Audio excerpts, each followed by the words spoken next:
This is November 1st, 9:48 p.m. This is Professor John Mearsheimer, political scientist from Chicago. Talk about the causes of the conflict.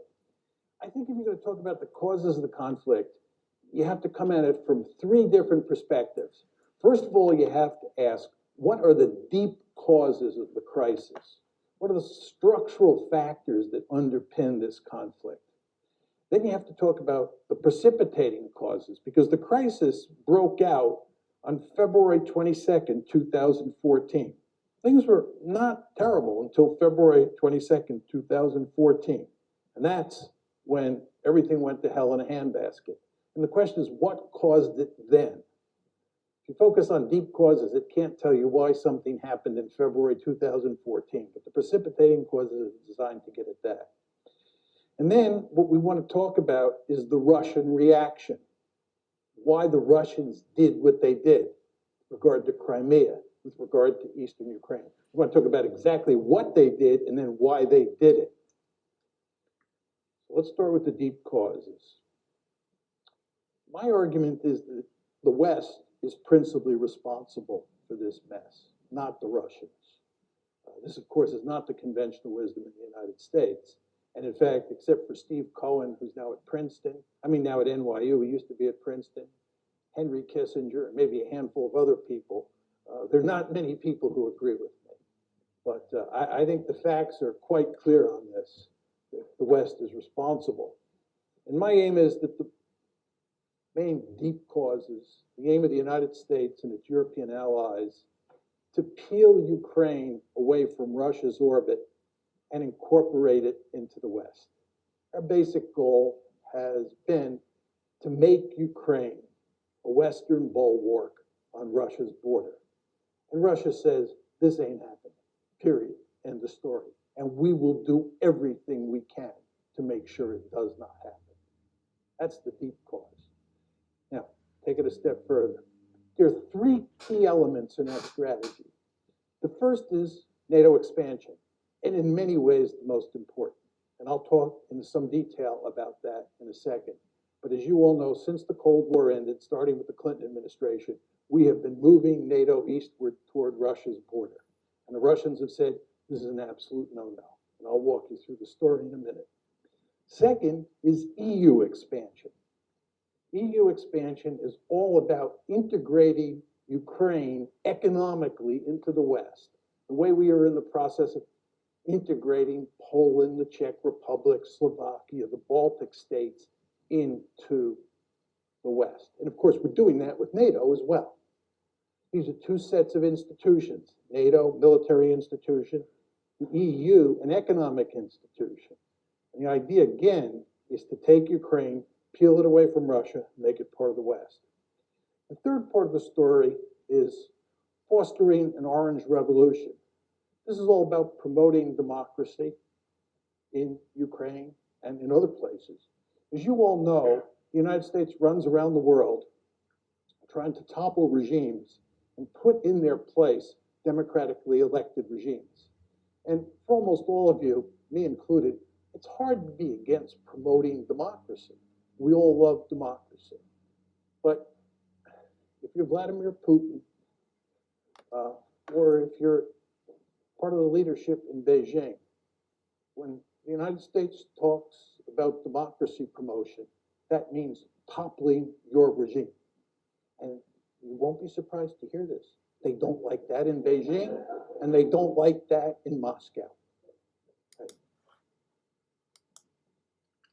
And the other thing that Mearsheimer isn't going to mention, or Henry Kissinger, who is, and any number of people, Noam Chomsky from the far left, are against this invasion, and they know that it's all the West's fault, that the West is completely responsible for this, that it was designed by the West. And like he says, Clinton started moving nuclear weapons into the East as soon as we'd made a treaty with Russia, with Gorbachev and Reagan. Clinton violated it. So it started then. Let's blame it on Bill Clinton without pulling punches. The Democrats, I'll say this over and over again, they are warmongers. They've always been the warmongers. The Republicans are as well.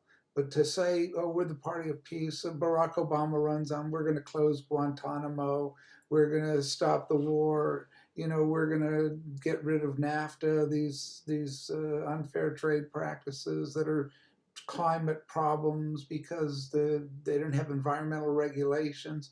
They don't do everything they said is a lie, and that's what I'm going to continue to harp on, I guess, until it registers with 5 people or 6 people, because it's the truth. It happens to be the truth. The other truth that he isn't mentioning is we don't have a democracy. So we're going to export our version of democracy to countries that have, like Putin had fair elections. Those 4 territories are traditionally Russian territories. We're trying to invade Russia with Ukraine, using Ukraine as a proxy army because it's unacceptable that Russia exists in another form than this declining, uh, destructive, let's burn all the buildings. That's another thing Mearsheimer isn't going to talk about, because he'll tell part of the truth. At least there's this historical truth that he's pointing to that Americans don't want to hear. But what we also don't want to hear is that we're destroying our own country. And by plan. This is a planned demolition, just like the WTC. It's a planned demolition. None of this is happening by accident. None of this is happening just because of incompetence, and the Fed is doing this intentionally. They've run this bull market up to the moon, and our trade deficit is as wide as the Grand Canyon. A trade deficit means that we buy stuff, we don't make anything. We don't export anything. We have a little bit to export. What do we export? 3 guesses. Porn, movies, Hollywood that everybody just loves. How about military hardware and space weapons and targeting systems and military industrial complex?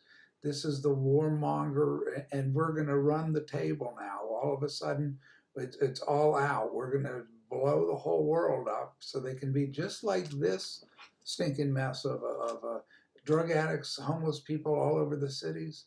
I look, why are these people at the universities not talking about any of this?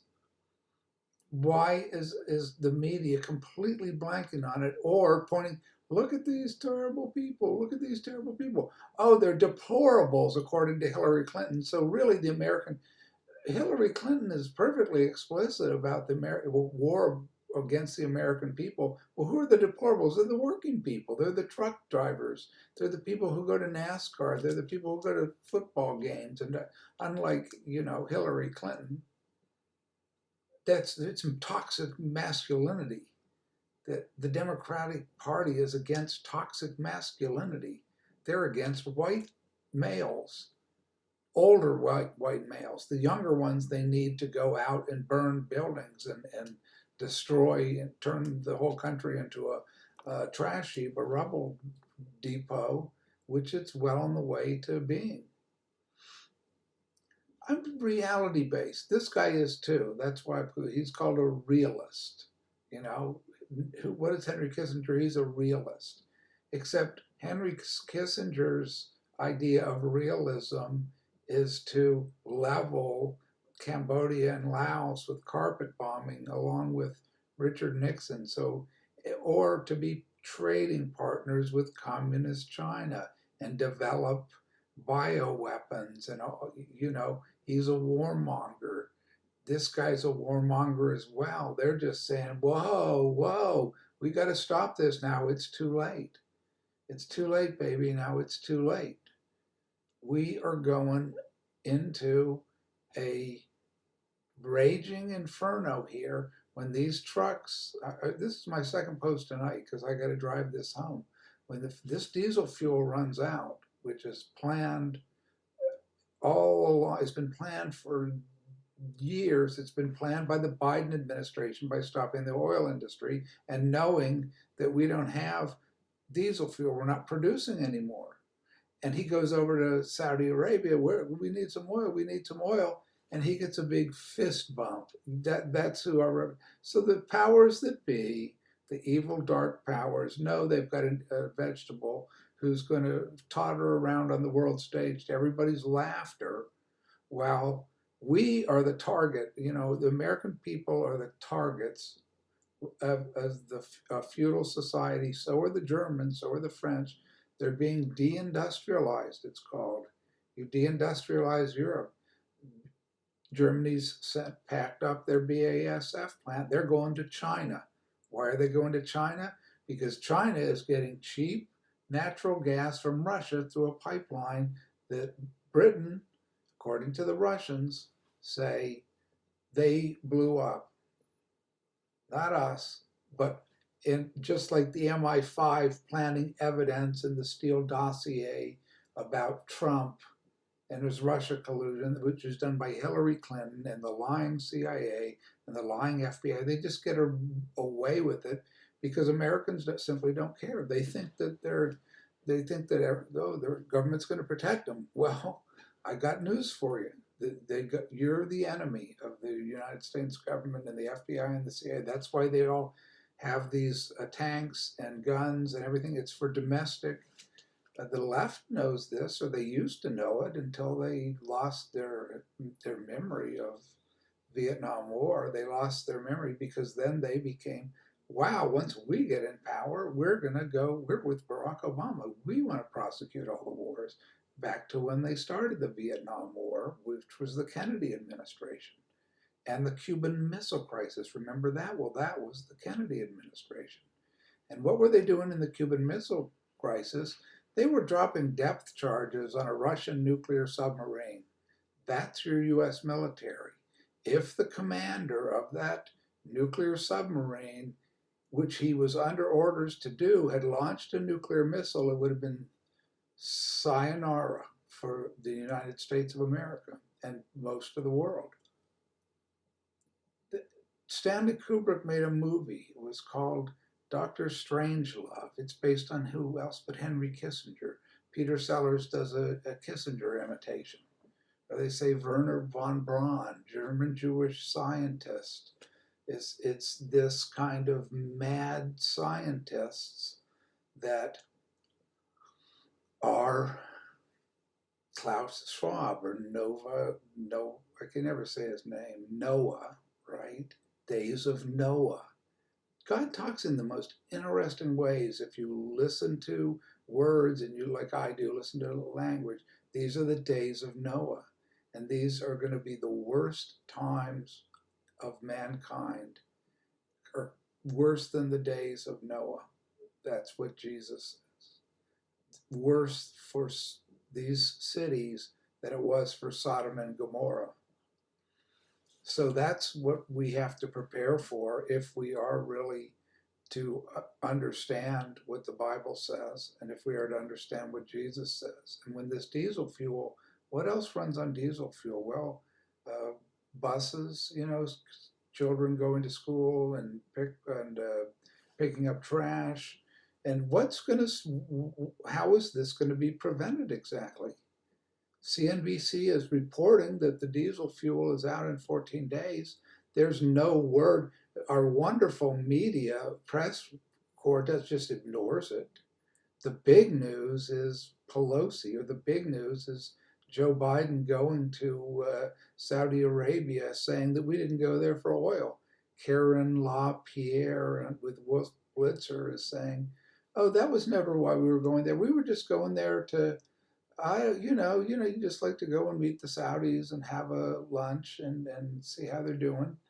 And Joe likes to tell his stories about Pudd'nhead and, when he didn't have any hair on his legs when he was a kid. And where's Joan or where's Bill? I don't know. I didn't say, Jill, which way did I go?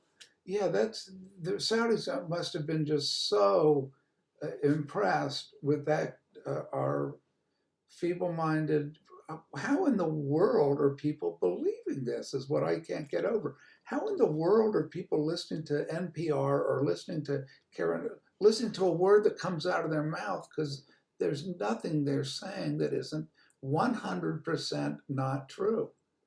At least this man, Mearsheimer, is saying that we started this. This was always part of the plan. We are not going to accept anything but world domination. And regime change in Russia, good luck. Regime change in China, good luck with that. Why is this going on? Because the American people keep going rah rah rah. We're number one. We're number one. God is on our side. We're gonna do. We the people number one, number one. And it's not in the cards. We had our empire just like every other empire has had their empire, and this is why America is Mystery Babylon. It's the revived Roman Empire, and it's what's world domination. We're all about the same things as the Roman Empire, except in Babylonian fashion. We have these mystery religions, prosperity gospels, third eye opening. Satanism is now a religion. Drag queens with the Speaker of the House and in churches, and speaking in tongues. That is speaking in tongues. That's the tongues of demons. And people are babbling and falling and writhing on the floor, or they're singing, we shall overcome the devil. So I'll just put this number one Christian rock band to make my point. This is the number one Christian rock band. And you'll notice how holy and saintly not only is their dress, but the lyrics themselves.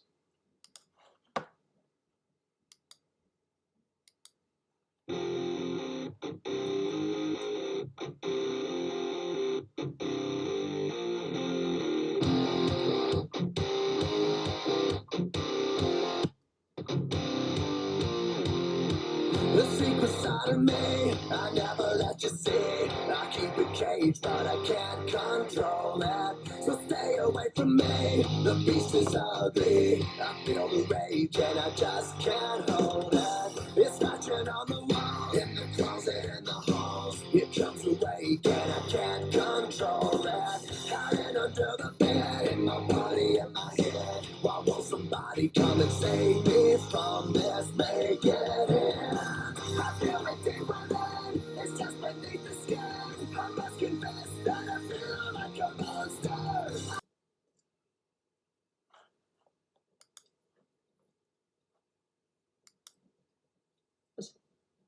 So these are not things that can be changed. I had the same dream over and over and over again in the middle of the night. And it was not an easy dream. This dream was not an easy dream. And the Lord said some very firm things. And he said to me to make sure that before this day is finished, that the prophecy will be put up. So it went up just 30 minutes ago. I finally had time. And then he said that the video should be made today. And those who have been watching for a long time, you know when the Lord says the video should be made today. It is extremely serious. And so let me start. The title of this prophecy is Communism in America. It was very difficult for me to receive, to hear from the Lord what the name of this prophecy should be, because it does concern Kamala Harris. It does concern America. It does detail the changes that this country will see in the future. And God even has words in this prophecy for the type of person who always thinks that their contribution to these end times questions should be, Celestial, when is this going to happen? Celestial, when is this going to happen? So you don't see people in the Old Testament saying to Jeremiah or Ezekiel, tell us, when is it going to happen? When is Babylon going to come? When is Babylon going to attack us? And when is this going to happen? You don't see people doing that because people in the Old Testament understood God very well. When God speaks, you just have two options. You can listen and believe, or you cannot listen and mock or whatever you want. But there's only two ways to fall. But in these final times, there are so many different branches, and God has words for this branch that thinks that they can solve the things that God will do. Communism in America, October 31st, 2022. So he carried me